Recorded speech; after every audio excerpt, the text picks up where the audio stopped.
Nag-message ako sa kuya ko. Sabi ko, orderan ko sila ng pagkain. And this is why I don't wanna look sa Food Panda. Grabe, namimiss ko yung mga Filipino food. Lalo na to.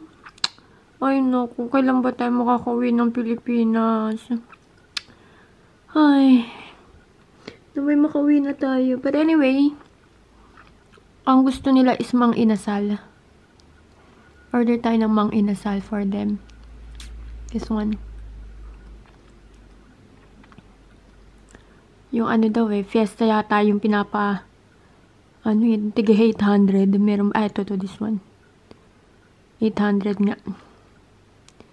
We ordered this one. Meron ba itong kasamang soup? Orderan ko sila ng soup kaya. Ito lang naman yung gusto nila. Nag-message ako sa kuya ko, sabi ko sa kanya, orderan sila anong gusto nila. Ito lang naman yung sinend ng kuya ko. Pero, lagyan ko kaya ng soup. Masarap kasi itong soup para makainom sila ng soup. Siya pati yung girlfriend niya. Dapat dalawain ko na yung soup. Wait lang.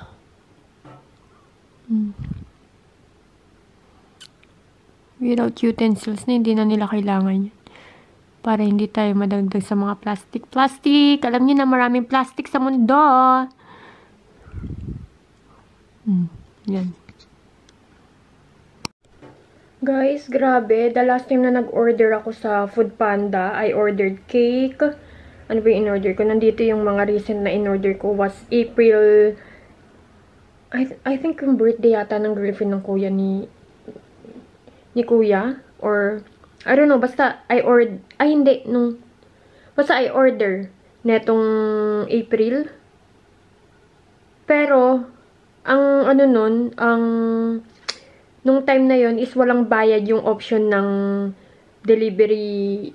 Dun sa delivery option, merong priority, ganun, standard. Yung standard parang walang bayad nung time na yun. Ngayon, meron na siyang bayad 10 pesos. Wow, Food Panda, na. Guys, I always order sa Food Panda, kaya ako medyo updated ako sa mga price sa Pilipinas when it comes to mga fast food, ganyan. Kasi lagi ako nag-order sa kuya ko. And ang mahal, grabe ang mahal. So, yeah, message ko na yung kuya ko. Nakapag-order na ako. Ayan. Arriving within, pakita ko sa inyo, 25 to 35 minutes. Minsan, nag-order din ako sa Food Panda ng mga groceries para sa kuya ko.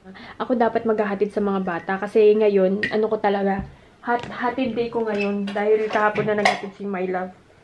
Tapos, gulat ako, nagising si Gunner, siya daw maghahatid sa mga bata. Okay. Dala-dala niya yung sasakyan ng kuya niya. Kaya sabi ko, Nela, pwede ba pumunta ka dun sa bakery na kung saan nga may masarap na nagtitinda ng tinapay? May message siya sa akin. Sabi niya, ano bang klaseng bakery to? Kaya aga-aga, punong-puno.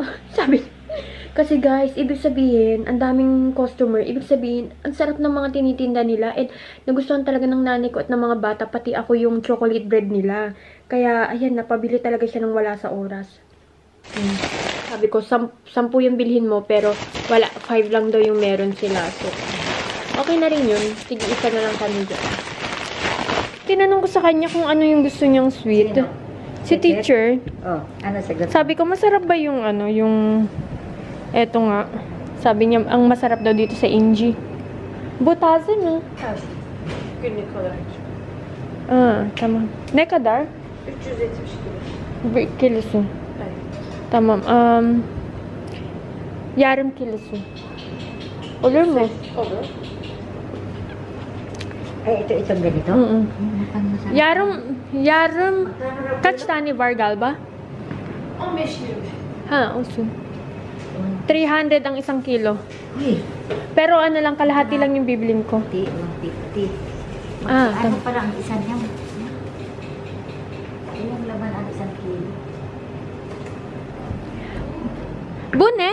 Wala bang? Çikolatalı marşa. Çikolata. Bu aynı mı fiyat? Olur mu gibi?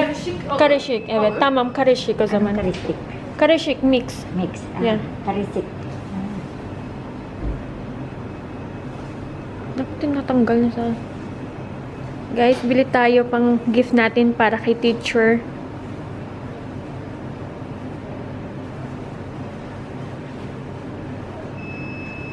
Dapat mas marami ito. Ayan yung ano eh. Dapat man lang, naayos mo lang yung pagkaayos. 150. 150. 75 at 140. Marami na din, Tiklar. Tignan mo, oh. Yung 150 nila. Grabe, ang dulas dito. Oh my goodness. Oh, it's so slippery. Ma'am, tissue ko.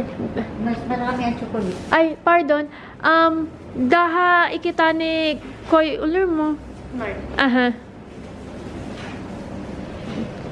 Dolugos gibi.